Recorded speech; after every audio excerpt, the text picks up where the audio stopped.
that we have, but students who fall into that bracket of level 4 need a different wraparound, need a completely different setting than the general education setting. And that is where I feel that struggle in my school right now. They need that support, and I feel like I'm failing them because I can't provide all the needs that they need. That's where I'm at right now. They also offered a regional crisis team to come in to take over for our staff while planning can be done and in place, because the hardest thing has been, as we've been all working together here, to try and get a plan done while we're trying to intervene as well. So I thought that was really a great offering. So. And then just the last thing I wanted to wrap up with was on our last PD day. Our 4th grade or 5th grade teachers, along with title and SPED teachers, received CAPTE training. And then we'll receive another training on our next PD day in January. And CAPTE is, again, just that Minnesota READ Act requirement that requires students in grades 4th grade through 12th grade who are not reading at grade level to be assessed for reading difficulties, including characteristics of like dyslexia. And that tool that's approved by the Department of Education is CAPTE. So that is something new, again, for our 4th and 5th grade teachers, along with any other teachers, middle school to senior high. Again, that READ Act requirement that we are learning that program. It's a really good program. It's a great way to assess where those needs are for students. But again, it's something new that we are learning and understanding that program and how to use it. Any other questions? Did they give you any kind of a time frame as far as when we could possibly have a level 4 facility for our region? They didn't, but I'm following up with them, Matt, at the end of the week. So hopefully we'll hear more information. But they did send us supports, like I said right away, like here's some things That's great. that maybe you can use now. But they know, they heard us loud and clear, Right. that we need help. Sure. Yep. And we have a lot of, like with those checklists, we have everything in place for our students that we possibly can have in place. That's where we're at right now. But they need more than what we have, than what we can provide. The other piece of that came up was I had presented on what we had did at South Point in 22-23. And the person whose meeting we were at, Sonia Duffy, who's at MDE, she said, well, you guys are doing a lot of good work with MTSS. And I said, we really are, but it's really hard to do when you have a whole level that you need and you don't have. So that was kind of when it was very eye-opening for them at MDE. So I'm hopeful. We will just stay on it. Yep. And it's just so the board's aware, this is not new. I'm going to say outstate, like on the Northeast region, they just broke ground last year on a level 4. There's one down by Duluth. They're fighting and maybe they got approved now. So, I mean, I think it's going to come. It just can't come soon enough is the honest answer. Yes. Yeah, thank you.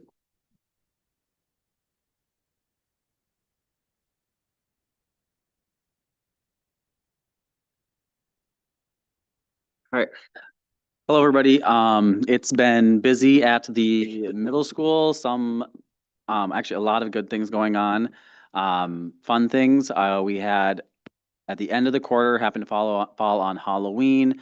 So we made sure to kind of have a party in the afternoon to celebrate all of the good work that the students had been doing for first quarter. They did pumpkin decorating. They did classroom activities. They got to do bingo. It was silent when about 150 middle schoolers listening to bingo numbers in the cafeteria. We kind of talked, maybe we should play bingo every day. They got to do a dance, a 30-minute dance, 2 in the afternoon, which again, for middle schoolers is probably long enough for a dance. Some other things we've been doing, again, to those celebrations, quarter 1 grades are done. Report cards are online. If there are any parents that would like a hard copy, a paper copy, please reach out to the administrative assistants and they will make sure to get you one. With that, I know Mrs. Walter a couple years ago started Students of Excellence and Students in Good Standing. And we've had many students that have met the criteria for that. The Students of Excellence need to make sure they are staying out of trouble, not having any office referrals or incidents at school, and then having those A's and attending school and not missing a lot of days of school. And for the 6th grade, we had 26% that qualified. 7th grade had 23%. 8th grade had 29%. And then that students in good standing is then kind of that next tier where students maybe missed an extra day or sitting at that B, C level. But really our numbers for that were really good. 6th grade, 46% were in that group. 7th grade, 43, 8th grade, 42. So it's been a very strong start to the school year at the middle school.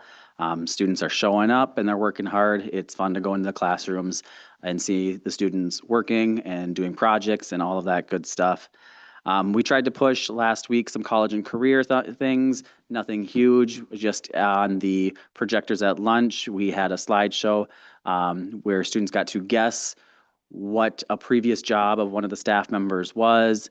And some of them got really into it. They got a Google form, they got to guess to see who got the most right, and won a prize. But even today, when we finally had the answers going on the slideshow, it was the talk at lunch of which teacher did what, and some students asking what is that job even? So it was really just to get them to start talking and thinking about life after high school. Parent-teacher conferences happened.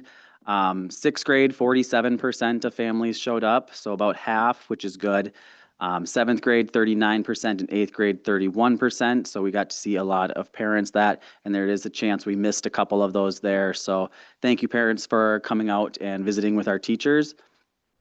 Let's see, where am I at? Winter sports, girls basketball started today, and they are still looking for, unless that changed in the last 8 hours, they're still looking for some coaches. If there's anyone in the community that maybe is interested, please reach out to Scott with activities, because we're still looking for some coaching help at the middle school. Last week, the 8th graders and the 7th grade AVID elective class attended the T4 Summit at Northland. It was a career exploration. They got to do a lot of neat stuff. I was there with them all day, kind of bouncing from room to room. They got to learn everything from surgical tech, where they actually got to use some of the instruments to perform surgery, to mining, to safety equipment, to occupational therapy, just a lot of opportunities for them in the future. And it was fun, it was hands-on, it was a good day had by all. Tomorrow we have a Veterans Day program at 9 o'clock. So after you're done at South Point, you'll already be at that side of town. And so you can come to the Veterans Day program tomorrow.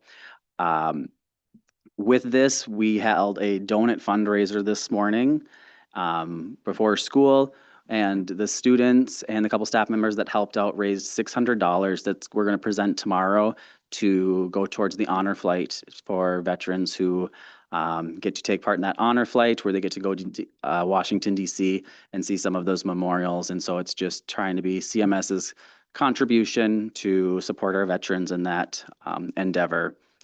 Last couple things. Thank you to the Education Foundation, and congratulations to Hannah Driscoll, Amanda Adams, Lisa Hanson, and Jenny Lohr. It's great to have those extras for our classes. So thank you, Education Foundation, for that. And the last thing I want to say is, now after just being here for a few months and getting acclimated, I've really been enjoying my time working with the administrative team that we have here.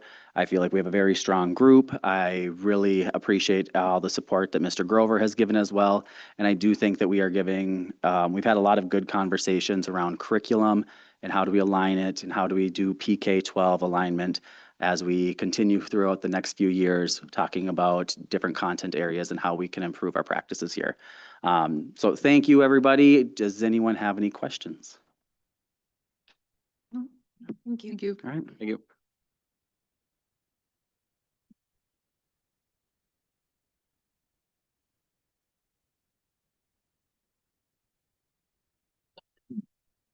So I'll come up to the podium, but when these guys have been here as long as I have, you get a chief of staff like I do over here. So he'll be the one that will be giving the report today.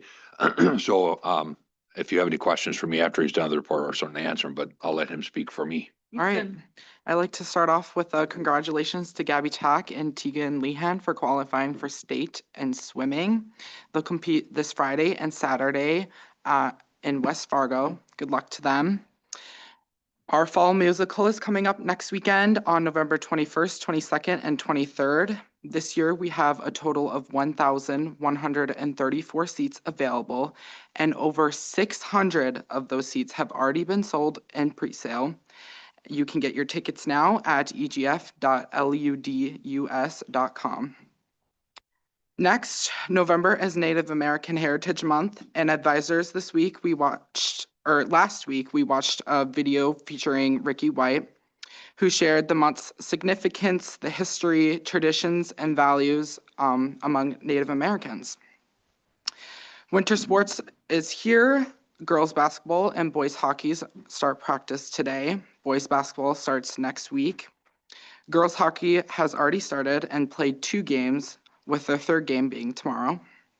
And I would like to finally say a big thank you to everyone who came to parent-teacher conferences last Wednesday. That's all I have. The only thing I'll add is we did bring our sophomores to the Career Expo or down at the Alaris. We brought all 150 or 60 to there, and they had all sorts of cool different things. So sophomores came back with a lot of cool different things, and so very, very well run and organized by a lot of people. But obviously, Chad Grasso was very instrumental in making sure that happened for us now too for our career stuff. So they were fired up about it. So yeah. Good.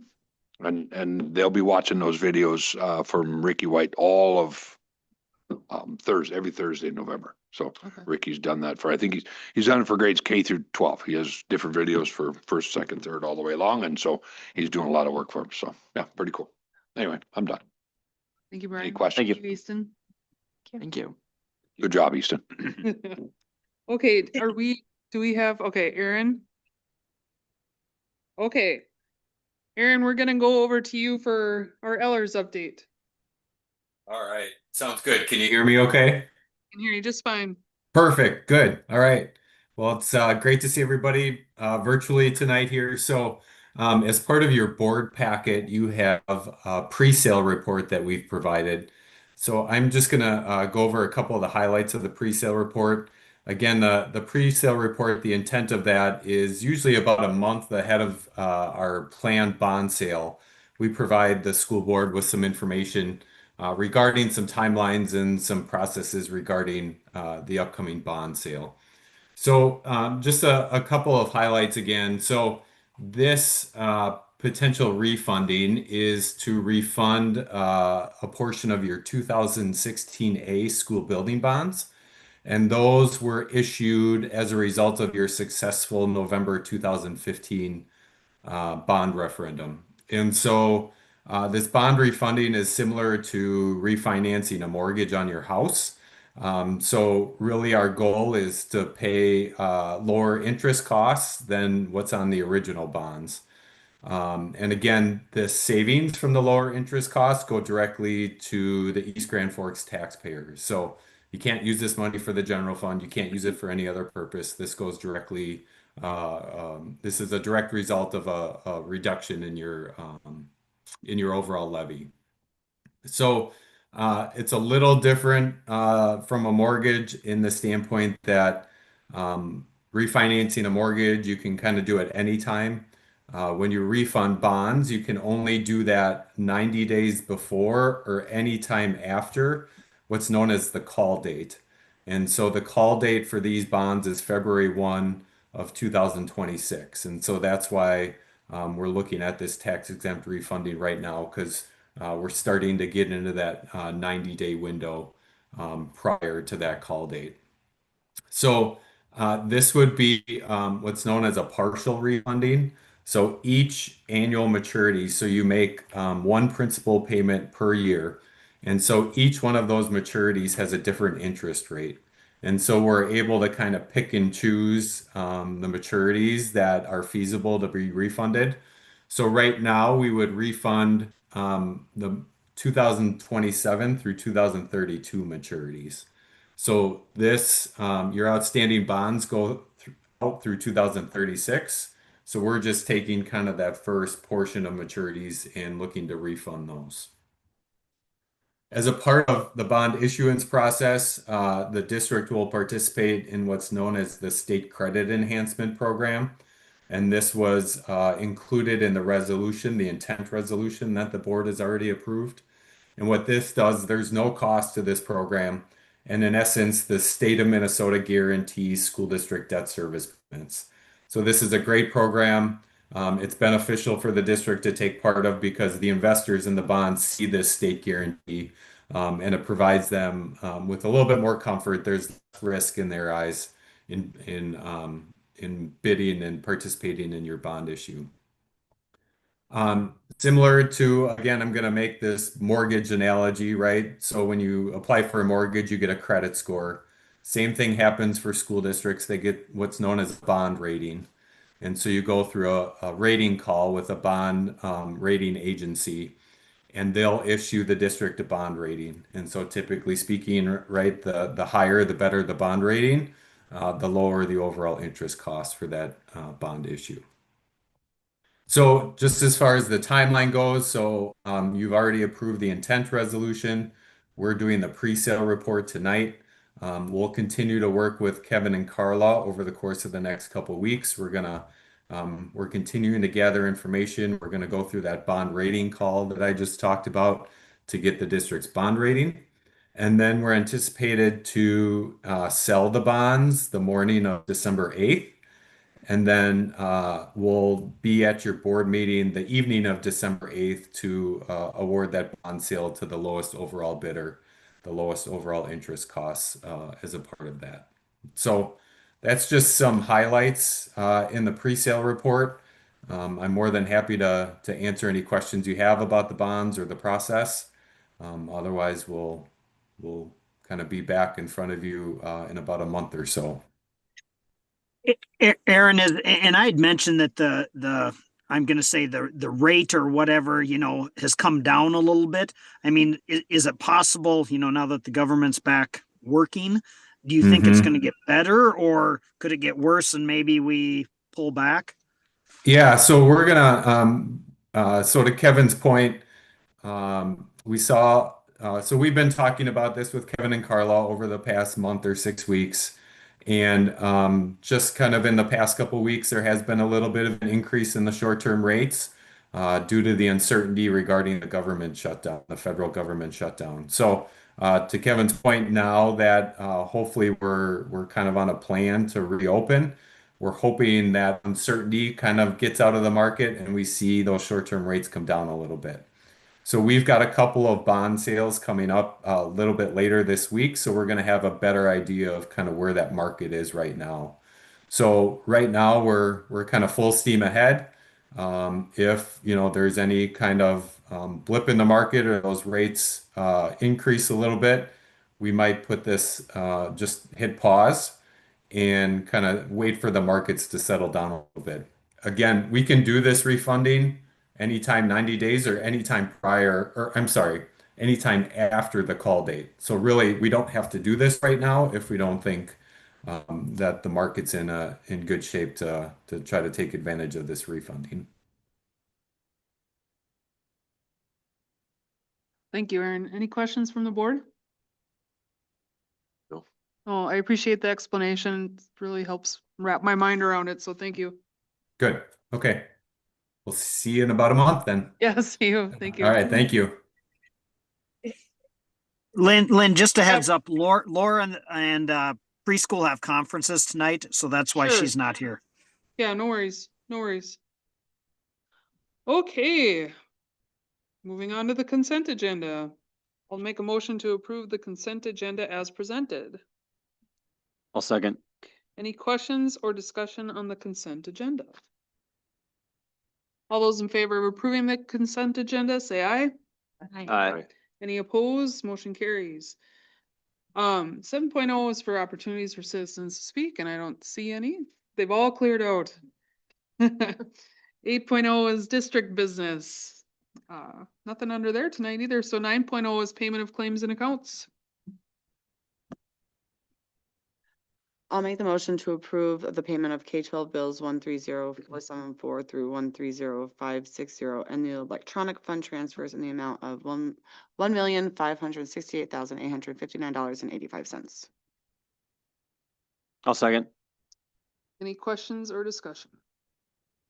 All those in favor of paying the claims and accounts, say aye. Aye. Any opposed? Motion carries. Board member comments. Amanda, we'll start on with you. Well, I was actually really happy to hear about the behavior conference thing. That makes me happy and optimistic for our district. And I am glad that the state finally heard us, that we need a level 4. That is amazing. And I had other comments, but I'm just very excited for the plan and to see how it works out. And so now I have nothing. Just thanks to the foundation for the grants, and that's it. Easton, do you have anything you want to add? No. Matt? Just thanks for everybody who came to talk and present tonight. A lot of good things happening in the district. Josh? Yeah, thank you for all the grants. If you know somebody that's can drive a bus, was willing to drive a bus, even if it's for one day, please encourage them to come and help. We're in desperate need of those. And especially to like the elementary staff. I know you guys are working really hard. Not that you guys aren't over here at the upper level, but it's a little different at that level. And if you guys need anything, just let us know, because I know you guys are doing the best that you can, and I appreciate it. I'm sure all of us do, because we know the struggles that you're dealing with right now. Some of us probably more than others, but keep it up. Yeah. Yeah. My turn. Yes, thanks to the Education Foundation. Always exciting, and I like to hear what the teachers and staff and everybody are applying for. It's fun to find out what their plans are. End of first quarter, so congrats to everybody for making it through the first one. I'm also excited about the level 4 facility being talked about and recognizing that we need the support and that help. Winter sports are starting, so that's exciting, and good luck to the swimmers this weekend. I'm sure you were Yeah. gonna say something similar. I mean, I know one of those swimmers. Yeah, maybe a Yeah. little. So yes, good luck, Gabby. Frozen is coming. Yeah. Super cool. Buy your tickets, they're 60% sold. Huddle, what an opportunity. That's pretty cool. People are gonna be angry that they're gonna be spending money on Huddle, but I think there's more pros than cons. Let's see, Ed Foundation. I agree. I love hearing what they applied for and like what they got. I think that's super cool. So thank you to the Ed Foundation. Turkey Bingo. I swear when I went to school, Turkey Bingo was 4 hours long. Now it's 10 games. So not that that's bad. 10 games are good. Hawk system, use it. Right? Also drop your kid off in the loop. What am I missing? Winter activities. In full force, pretty much. Go. Great. No, this is a good meeting. Pretty informational, and level 4. Oh my gosh. I think we've been hearing about it for years, so I really hope that it takes off. All right, next meeting for the Board of Education, November 24th at 5:30. I'll take a motion to adjourn. I'll make a motion to adjourn. Second? I'll second. Okay. That's all right. Any questions or discussion on adjourning the meeting? All those in favor say aye. Aye. Aye. Any opposed? Motion carries. Thank you, everybody. Thank you all. Sorry for the Thanks. challenges. Appreciate the flexibility. Thanks, Kevin. Good luck Thank- hunting.